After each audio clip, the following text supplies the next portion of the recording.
안녕하세요, 나건입니다. 안녕하세요, 나건입니다. 댓글에 이수님이 남겨주신 댓글인데요. 영상 내용에 모두 동의를 하는데 성경을 읽다가 이해가 안 되는 부분들이 있어서 도움을 요청하자 댓글을 답니다. 창세기 이 4장 아닌 것 같은데요. 남편을 너를 다스릴 것이니라. 아마 3장 16절일 겁니다. 한번 찾아보죠.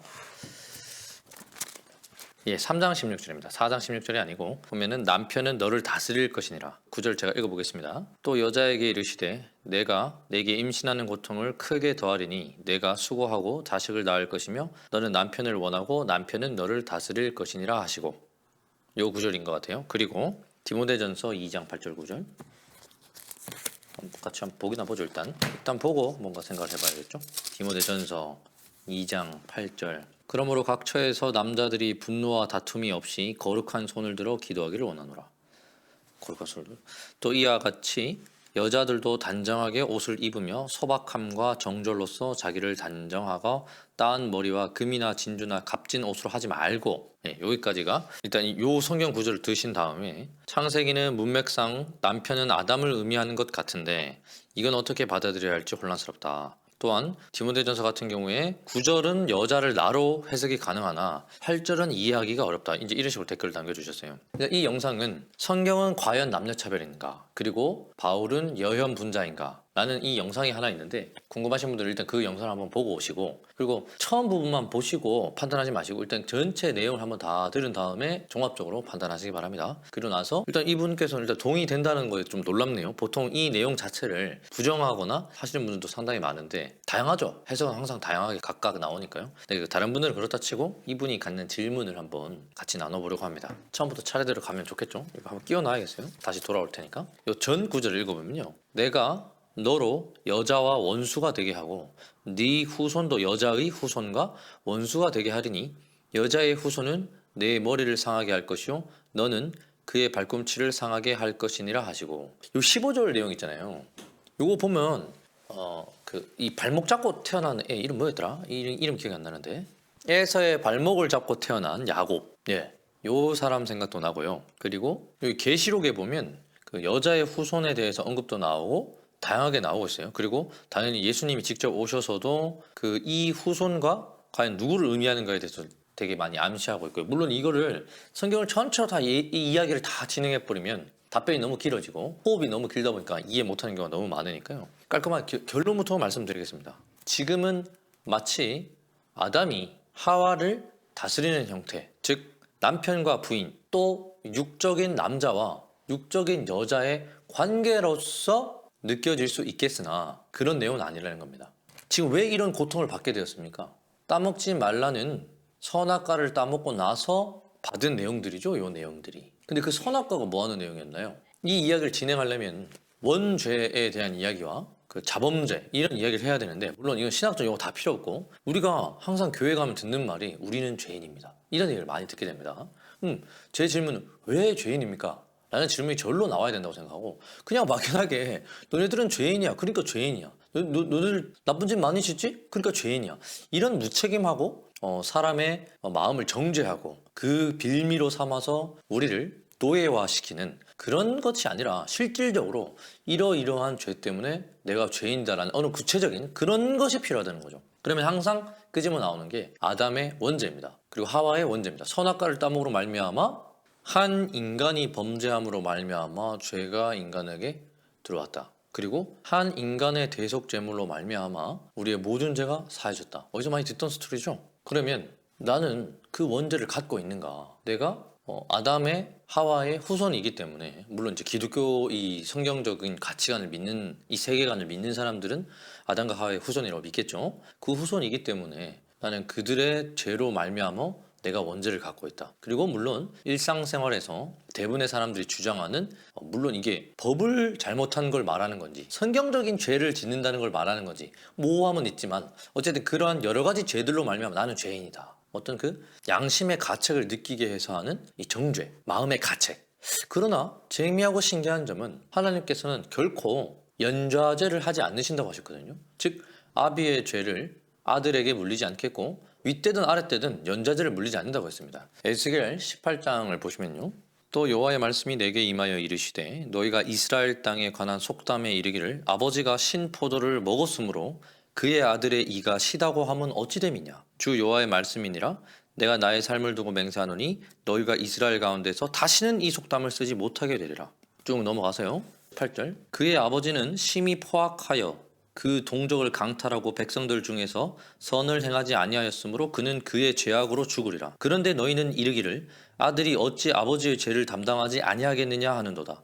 아들이 정의와 공의를 행하며 내 모든 율례를 지켜 행하였으면 그는 반드시 살려니와 범죄하는 그 영혼은 죽을지라. 아들은 아버지의 죄악을 담당하지 아니할 것이요 아버지는 아들의 죄악을 담당하지 아니하리니 의인의 공의도 자기에게로 돌아가고 악인의 악도 자기에게로 돌아가리라. 네, 방금 보셨던 것처럼 아버지가 죄를 범한다고 해서 아들에게 그 죄, 연좌제를 적용하지 않는다 하시고 분명히 담당하지 않는다고 합니다. 그럼 이제 원죄라고 말한 그 부분에 대해서 분명히 이야기해 볼 수 있는 거예요. 분명히 아담이 죄를 지었는데 나는 내가 한 건 아닌데 그 선악과를 내가 따먹은 건 아닌데 왜 나한테 이 죄를 물리느냐 이런 생각을 해볼 수밖에 없는 거죠. 분명히 이 앞구절에서 신명기와 레위기에 3대를 멸망하겠다 이런 것들도 나오긴 나오지만 지금 다시는 이 이야기에 대해서 써먹지 못하도록 그 진행되다 보니 에스겔 때 되니까 하나님께서 그런 말씀 하신다 이 말입니다. 다시는 아버지의 죄를 밑으로 전가시키지 않겠다. 그러면 아담 이후에 있던 사람들의 죄로 이렇게 쭉쭉쭉 죄가 물려받아서 나도 원죄를 갖고 있는가? 그런 의미가 아니라는 겁니다. 그런 단순하고 무식하고 계량적이고 눈에 보이는 수치적인 이야기가 아니라는 거죠. 여기서 진짜 말하는 원죄는 아담과 똑같은 죄를 저질렀다는 것을 뜻합니다. 내가 아담과 똑같은 죄를 무엇을 저질렀는가? 선악과를 따먹었단 말입니다. 선악과가 무엇인가? 나는 선악과를 따먹은 적이 없는데 난 에덴 동산에 들어간 적이 없는데 이런 질문이 당연하죠. 3장 16절 이제 앞구절을 좀 보시면 이미 보셨을 겁니다. 뱀이 여자를 어떻게 꼬시냐면 3장 5절이죠. 뱀이 말하는 겁니다. 너희가 그것을 먹는 날에는 너희 눈이 밝아져 하나님과 같이 되어 선악을 알 줄 하나님이 아심이니라. 선악과가 어떤 거라고 지금 언급하고 있죠? 선악을 분별하게 되는 눈이 뜨어진다. 그리고 더 중요한 표현인 하나님과 같이 돼요. 즉 나는 원죄를 저질렀다고 생각하지 않았고 분명히 성경에서도 연좌제를 적용하지 않는데도 불구하고 나는 원죄가 있습니다. 그 원죄가 무엇이냐면 내가 직접 선악과를 먹었기 때문입니다. 나는 아담이 아닌데 무슨 선악과냐? 의미를 잘 생각해 보십시오. 내 눈이 밝아져 하나님과 같이 되어 선악을 구분하는 상태가 되는 것, 그것이 원죄입니다. 그러니까 그냥 두리뭉실하게 우리는 죄인입니다. 우리 모두가 죄인입니다. 왜냐하면 아담이 선악과를 따먹었기 때문에 그 이후로 모든 인간은 다 죄인입니다. 육으로 난 것은 다 죄인입니다. 표면으로만 보이는 내용을 그냥 읊으니 아무런 의미와 이해도 할 수 없는 그냥 단순하게 믿어야 되는 이야기가 되는 겁니다. 근데 지금 잘 보니 내가 선악의 주체가 되어 판단하는 그 순간 내가 곧 신이 되었다라는 겁니다. 여기서 말하는 그러니까 진짜 죄는 하나님 없는 상태에서 내가 옳고 그름을 판단하는 상태.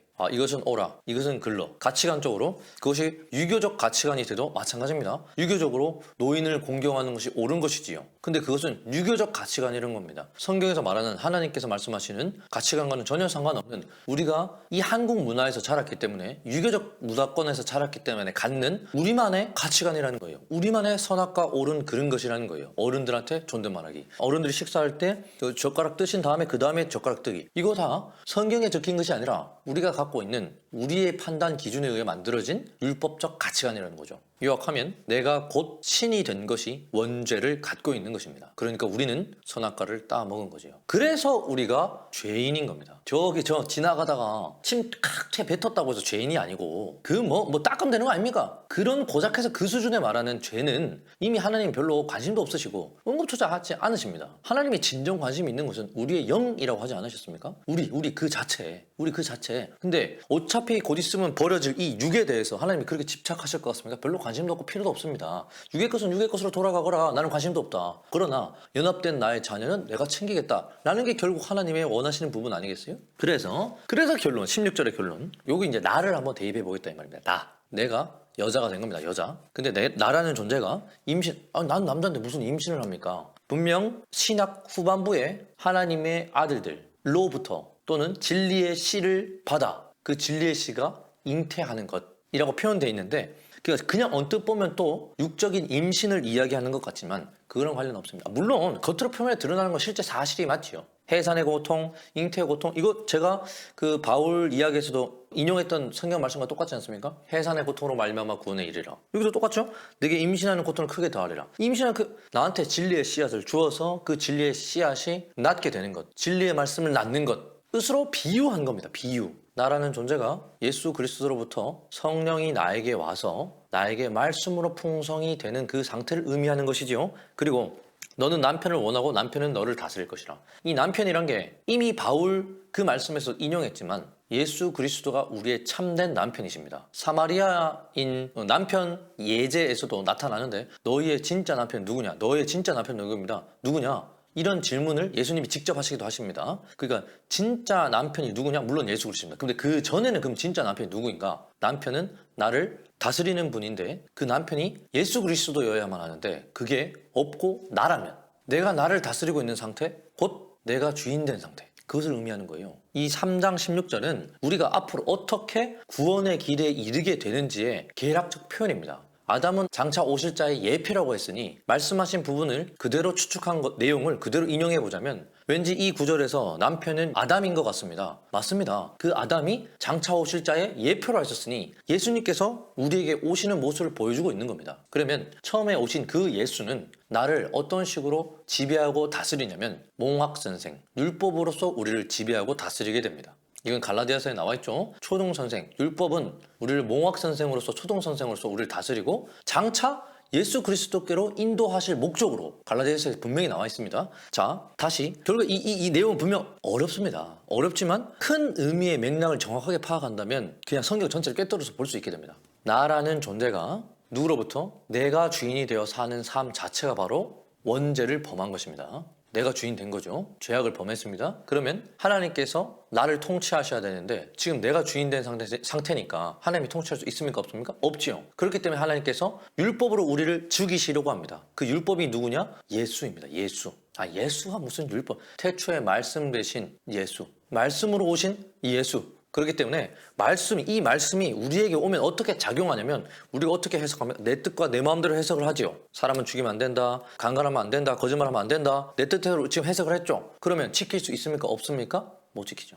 왜? 마음으로 다 지켜 행하라 했는데 우리 마음으로 못 지키잖아요. 미워하잖아요. 싫어하잖아요. 시기 질투 있잖아요. 그러니까 내가 생각한 대로 지켜내야 되는데 지킵니까? 못 지킵니까? 못 지킵니다. 그러니까 즉 남편이 누구로 받아들이든지 간에 그 남편은 나를 통치하는 그 존재인데 그 통치하는 존재를 뭐로 받아들였든지 간에 지킬 수 있습니까? 못 지킵니까? 못 지킵니다. 그래서 이걸 통해서 우리를 죽이십니다. 죽이고 나면 그제서야 하나님이 우리 마음에 들어오실 수 있게 됐고 이때 죽인다는 게 뭡니까? 내가 주인 되어 사는 삶을 완전히 이제 내려놓게 되는 상태로 만들어내신다는 거죠. 그때 되면 하나님께서 우리 마음에 오시고 성령이 나에게 진짜 그제서야 오시고 성령이 나를 통치하는 상태, 드디어 예수 그리스도의 부인된 상태. 여기서 육적인 남자 여자를 벗어나야 되는 겁니다. 그 이야기 하는 거 아닙니다. 예수 그리스도와 연합된 상태로 우리를 이끌어 가신다는 거죠. 이 3장 16절 한 구절 말씀이시지만 이 창세기 1장, 2장, 3장, 4장 정도의 이야기는 한 인간이 육적으로 태어나서 어떻게 하나님과 연합되어가는 그 과정 전체적인 계략적인 이야기를 하시는 거기 때문에 비유적으로 보일 수밖에 없어요. 좀 이해가 잘 되셨길 바랍니다. 그래서 사실 계시록에 이렇게 임신한 여자에 대해서 나오거든요. 계시록 보면 막 이상하게 푸는 사람들 많은데 막 세상에서 막 아마겟돈 일어나고 막 전쟁 일어나고 막 이런 식으로 푸는 게 많은데 헛소리고요. 아니 성경 계속 다른 이야기 하겠습니까? 처음부터 끝까지 같은 이야기를 하죠. 하나님이 하시는 말씀이신데 나를 어떻게 구원해내겠다. 너를 어떻게 나의 자녀로 만들어 나가겠다라는 그런 이야기를 하시고 계시는 거죠. 그 임신한 여자가 곧 바로 나입니다. 율법에 때려 맞아가지고 곧 있으면 곧 죽을 이 여자에게 하나님이 낳을 때까지 광야로 가서 훈련시키셔서 낫게 하시고 요한계시록에서 누가 그 여자를 광야로 업어갑니까? 독수리가 하고 다 업어가잖아요. 독수리 하면 바로 성령 아닙니까? 성령이 우리를 통해서 광야로 가서 우리가 잉태할 수 있도록 기간을 허락해 주잖아요. 네, 디테일한 내용 하면 또 어려워지니까 3장 16절 이러한 내용입니다. 이해가 될까 모르겠어요. 왜냐면 바울도 대략 2년간 가르치니 그제서야 조금씩 깨달아 가더라 이렇게 이야기하는 거 보면 처음에 딱 듣고 깨달으면 그것만으로도 정말 은혜이고 감사한 일이죠. 그것만으로도. 왜냐면 정말 자유함을 누리실 테니까요. 근데 처음에 전체를 다 알기는 어려울 겁니다. 열심히 성경 읽으시고 하지 말라는 게 아닙니다. 교회 가지 말라는 게 아닙니다. 열심히 교회 가시고 성경 읽으시면서 도대체 진짜 하나님의 진의가 뭔가 하나님으로부터 그 응답을 받으시고 목사님으로부터 그 응답을 받지 마시고 본인이 하나님으로부터 직접 얻는 게 제일 베스트입니다. 2장 8절.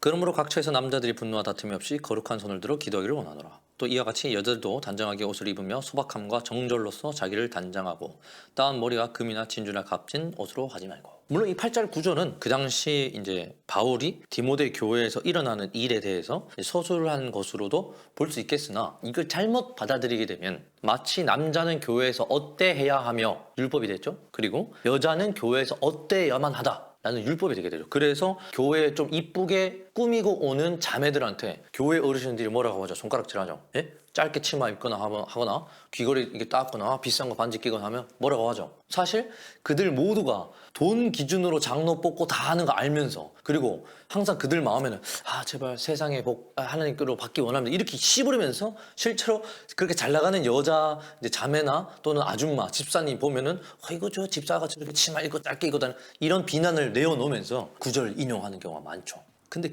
이 이야기가 그 이야기겠습니까? 바울이 하고자 싶었던 내용이 고작해서 그런 내용이겠습니까? 이런 거에 집중하지 말라는 거죠. 이게 진리가 아니다. 이게 본질이 아니다. 이게 무슨 상관이 있냐. 하나님과 관련에 있어서 니들이 옷을 벗고 다니든, 그러면 다윗 같은 경우는 하나님 찬양하다가 빤스 벗겼는데 고추금 티 나왔는데 그럼 그 사람 어떡합니까?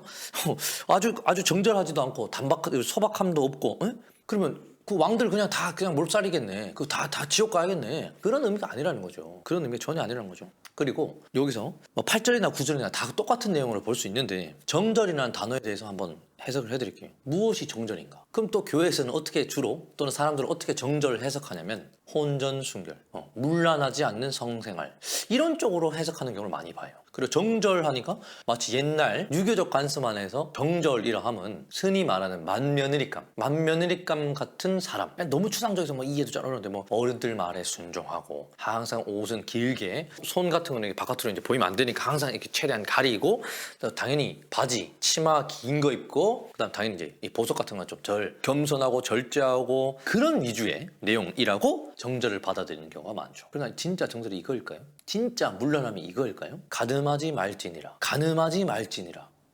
이 이야기를 결국 세상으로 풀었기 때문에 이 정절조차도 세상에 관한 내용으로 나올 수밖에 없다는 거죠. 진짜 정절은 내 남편 대신 예수 그리스도와 연합된 상태를 정절하다고 부르는 겁니다. 정절이 여자의 고든 절개라고도 표현을 하죠. 그거의 반대말을 이야기하면 불결이라고 말할 수도 있겠죠. 정절, 불결하다. 물론 꼭 이게 반의어라고 말할 수는 없겠지만 그래도 반의 쪽에 가까운 단어니까, 그 여자의 고든 절개라는 그거 세상에서 말하기에는 혼전순결이나 남편 죽고 난 뒤에 혼자서 독서 공부하는 거, 죽을 때까지 참 절개 곧 있다 표현하는데 그게 아니라는 겁니다. 아까도 이야기했지만 우리의 참 남편은 예수 그리스도이십니다.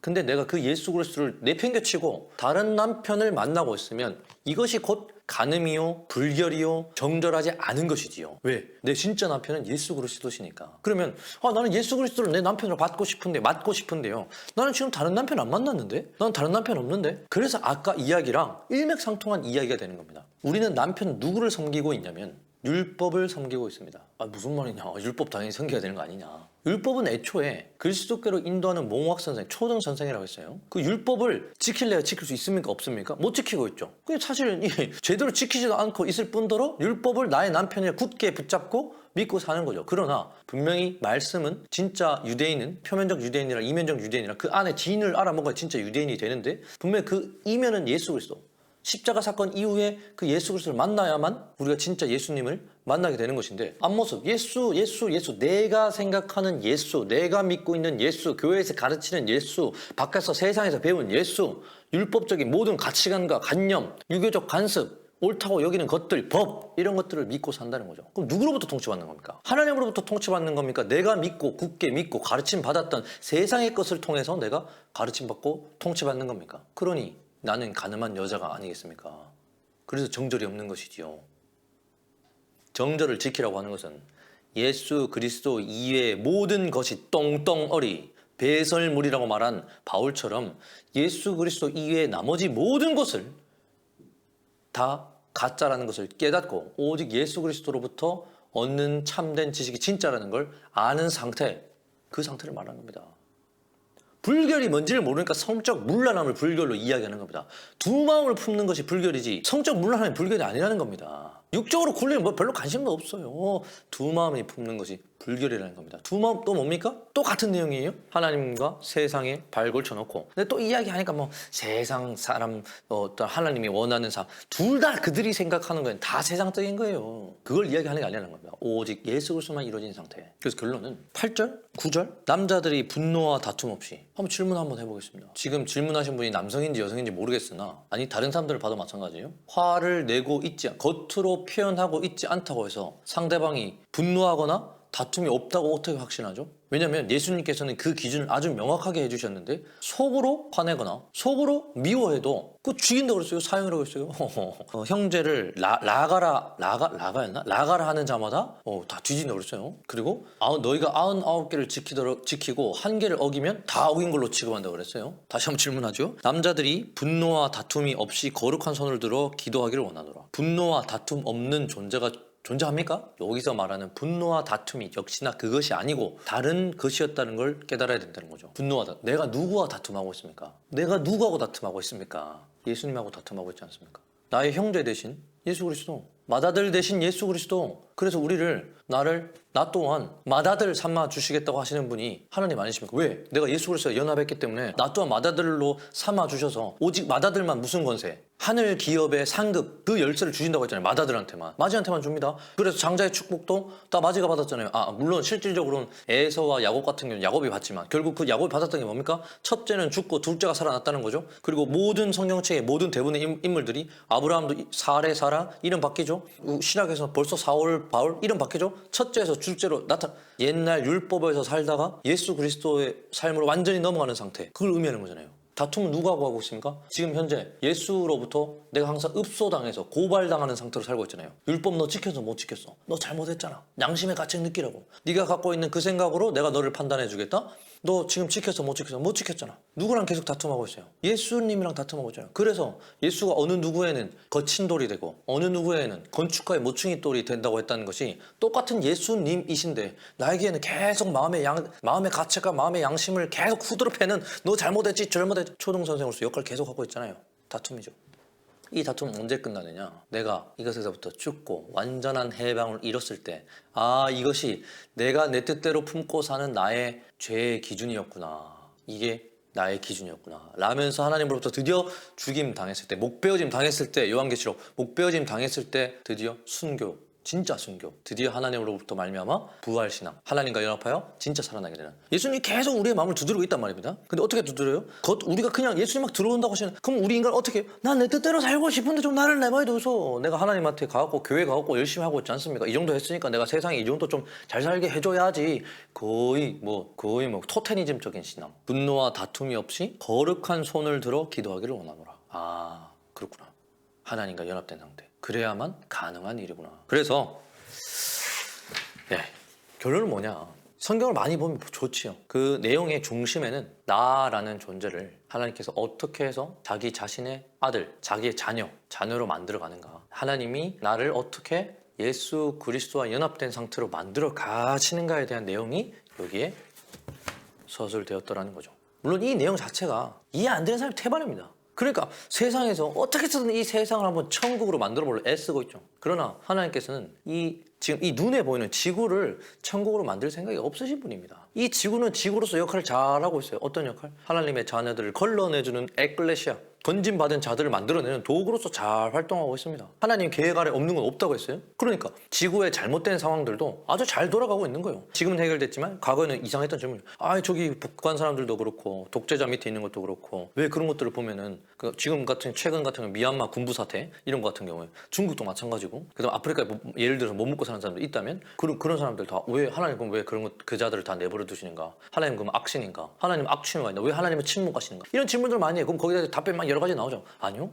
그 자체 안에서 하나님의 목적은 이 지구를 깨끗이 정화하는 데 있는 게 아니라는 거예요. 한 인간 육이 아니라 영을 하나님과 연합되는 상태로 만들기 위해 이런 것들을 다 예비해 주신 분이시라는 거죠. 그래서 잘 흘러가고 있다. 어떻게 좀 질문이 답변이 되셨습니까? 오늘 키자마자 바로 질문 읽고 같이 한번 그 질문에 대해서 나눠봤는데요. 오늘 내용은 조금 어렵다고 생각됩니다. 저번의 내용에는 교회란 무엇인가에 대해서 좀 나눴어요. 어떤 분들이 그런 질문을 하는 경우가 있어서 오늘은 어떤 분께서 이런 성경 구절을 직접적으로 이 부분이 궁금하다고 이야기해 줬기 때문에 이야기를 나눴어요. 저도 오늘 이 이야기를 나누게 돼서 매우 기쁩니다. 이야기를 듣고 참된 자유함을 누리시기 바랍니다. 하나님은 우리를 얽매려 오신 분이 아니시라 자유케 하러 오신 분입니다. 진짜 율법을 만나시고 거짓된 율법에서 탈피하셔서 내가 죽고 이제는 오직 내 안에 예수 그리스도가 살게 되셔서 내가 온전한 자유함을 누리고 그 안에서 자유롭게 만끽하는 그런 삶을 살기 바랍니다. 천국을 살기 바랍니다. 안녕.